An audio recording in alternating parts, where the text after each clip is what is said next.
an exclusive conversation that we're going to have with Shalabh Kumar, mostly known as Shelly to all of us. He is the chairman of the Hindu Coalition of the Republican National Committee, an official position within the Republican Party. Thank you so much, Shelly, for joining us here on India Today. The important incident that we see, how has the Republican Party looked at the assassination attempt of on former President Donald Trump, and how is he right now? He is just doing fine. He is really a fantastic, great soul. He's no ordinary man. I mean, no ordinary man after getting shot within a few millimeters, 30 seconds within that time frame, he gets up and he tells his supporters, the crowd of almost 50,000 people, fight on, fight on, fight on. He is just an incredible man, incredibly strong-willed, a very tough fighter. Now, what this has done is not only the Republican Party. The Republican Party is I've never seen that enthused. The Republican Party is that enthused. The level of enthusiasm and support for President Trump has grown dramatically. The election, this election is no longer the election prior to the shooting.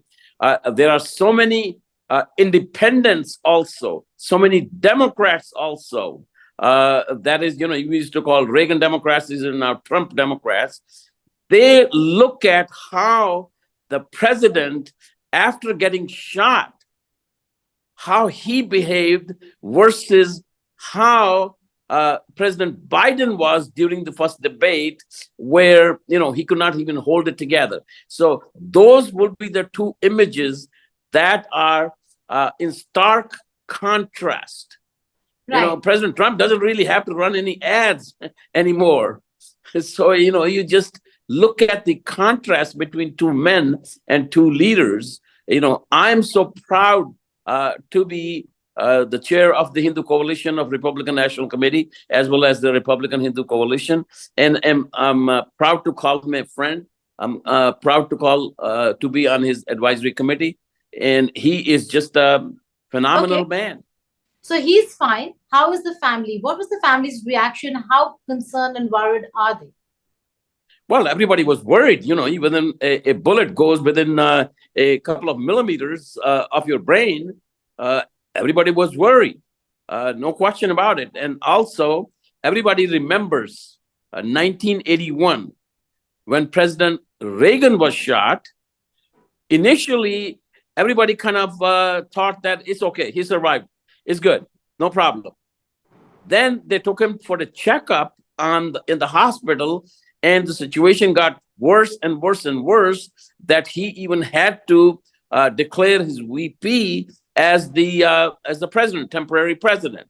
So it had gotten that bad. So these medical things, you never know what happens. So what happens is, so they initially, right away, they took him to a hospital for a complete checkup.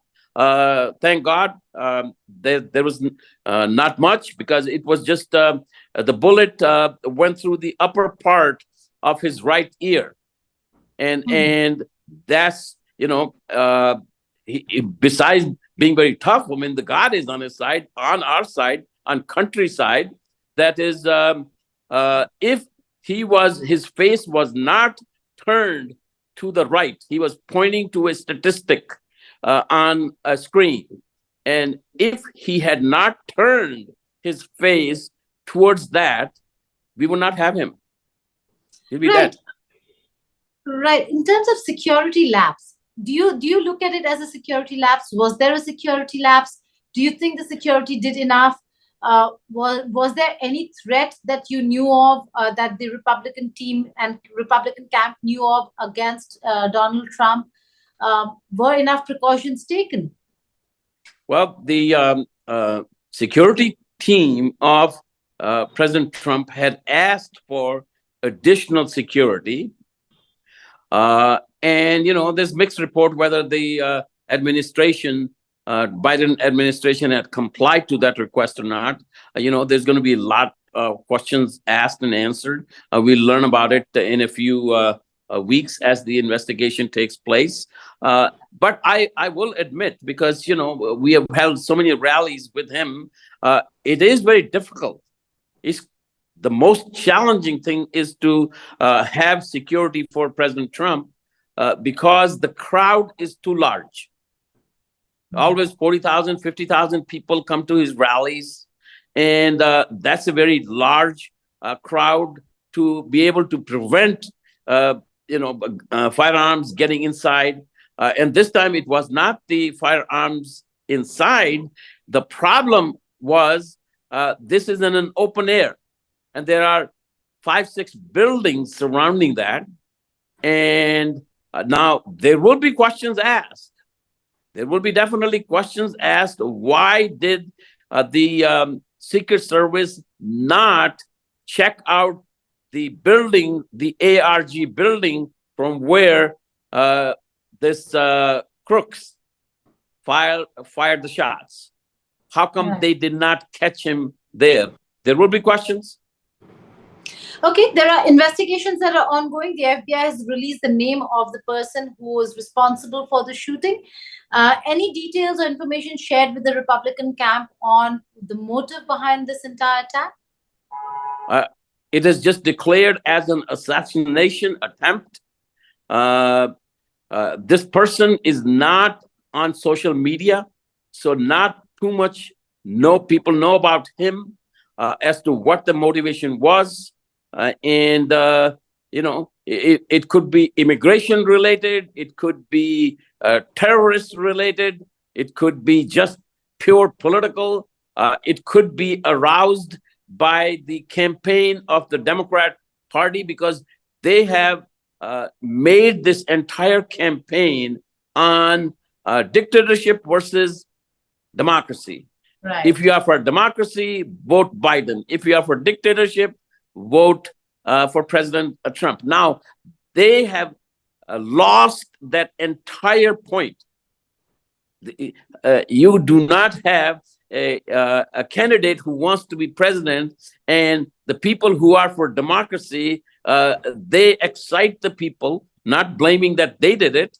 There will lapse on security, and as well as it is their rhetoric which make the people believe if this fellow crooks, perhaps, maybe he thought, gee, if President Trump gets elected, I will no longer be a free person. I'll lose my freedom. I better shoot him.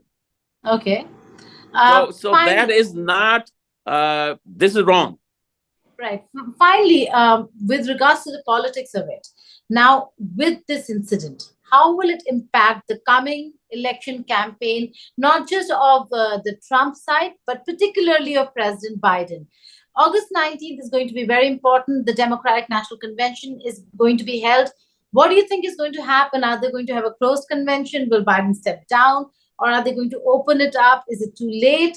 What's going to happen, Shelley, according to you? What's your reading? My reading is now it becomes a lot more challenging for Biden. Okay. At the last debate, so many Democrat leaders wanted to request him to withdraw because it was a really bad performance. Okay. Then he started to come back. He had a very good 1-hour press conference without teleprompters, and everybody thought that he was doing pretty good. I mean, he made a couple of mistakes, but, entitled to some mistakes, but he was coming out of it. But now, what does the Democrat Party do? The contrast is so so different. Contrast is so great between the two men. I mean, you just look at, they're going to see the pictures of Biden during the debate, and they see the pictures and the video of President Trump after getting shot. There's a day and night of difference. So Democrats have their work cut out for it. My prediction is the pressure on Biden to drop out of the race and have a new person come in who has a different message, who does not say President Trump is out to become a dictator. It could be Michelle Obama. I think the case for Michelle Obama becomes stronger after this incident. But hasn't she already said no? Hasn't she already said no for this time? I mean, that's our politics. That are politicians. You can never say Obama that. Could enter the elections in this fray itself. That's correct. Right now, the best candidate who will give our party and President Trump a run for the money will be Michelle Obama.